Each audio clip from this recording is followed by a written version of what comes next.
Hello, my name is Anthony James, and this video will be about self-esteem and confidence in adolescence.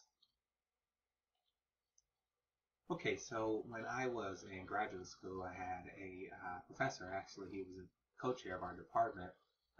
Whenever anyone gave a presentation, he would always say, make sure you cover the so what question, which was, so what? Why should anyone care?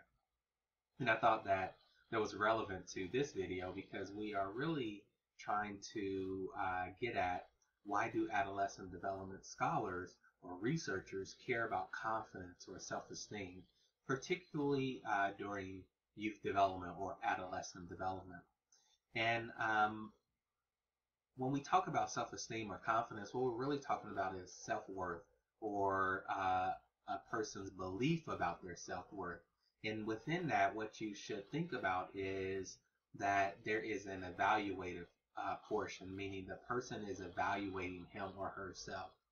And we can think about this along one or two lines. What are the consequences of having high self-esteem?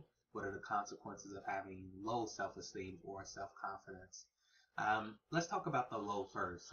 John Santrock, in his textbook, he talks about how low self-esteem can possibly lead to other negative outcomes like depression or eating disorders, possibly suicide, because a person may evaluate themselves low or at a low level, and if that's tied to their self-worth, then it can possibly lead to some of these other issues.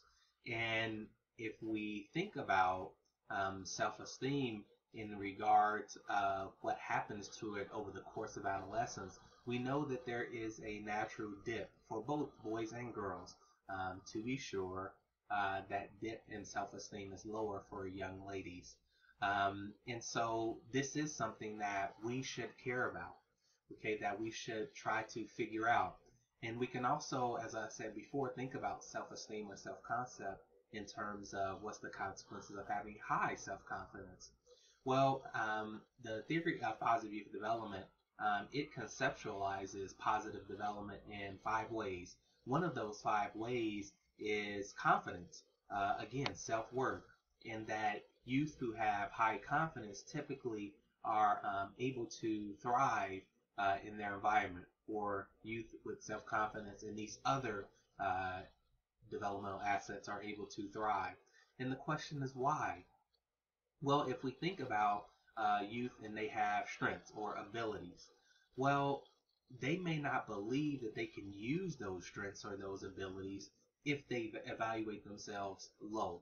So if they have confidence, they not only have the abilities, but they can think of acting on those abilities. They have a sense of self-worth that gives them the confidence that I know something, I have competence in a certain area, and I can act on that. And so having high self-esteem or high levels of confidence gives you the ability to act on their abilities that they have, to know that they are competent in certain areas of their lives and that they can have a sense of self-efficacy, that they can get things done. So this is why adolescent development scholars or researchers study self-esteem or look at it as something important to adolescent development. And why you should care is that you may work with youth. You may work with youth as a teacher, as a mentor, as a parent, as a uncle, a family member, or just a community member. And if you notice that youth have a healthy sense of self-confidence, you want to promote that, encourage that.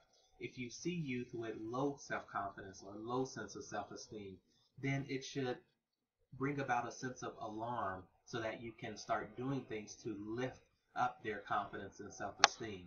And this is why you should care. Thanks for taking the time to watch the video, and I hope that you can use this information in a positive way.